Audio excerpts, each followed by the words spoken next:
जवानांकडून 4 दहशतवाद्यांना कंठस्नान घालण्यात आलेलं आहे। जम्मू काश्मीरमधील डोडामध्ये चकमक झाली आहे आणि यामध्ये चकमकीमध्ये 48 राष्ट्रीय रायफल्सचे कॅप्टन हे शहीद झालेले आहे। जवानांकडून 4 दहशतवाद्यांना कंठस्नान घालण्यात यश आलेलं आहे। अतिशय मोठी बातमी आपण पाहतो या कारवाई संदर्भातली।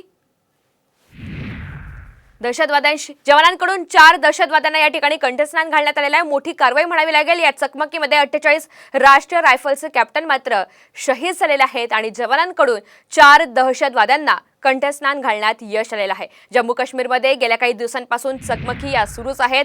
दहशतवादी आणि आपले जवान यांच्यामध्ये सातत्याने अशा प्रकारच्या चकमकी घडतात आणि यामधूनच आपण पाहतोय राष्ट्रीय रायफल्सचे कॅप्टन शहीद झाल्याची माहिती मिळतेय। जवानांकडून 4 दहशतवाद्यांना कंठस्नान घालण्यात आलेलं आहे आणि दहशतवाद्यांशी लढताना कॅप्टन शहीद झालेले आहेत।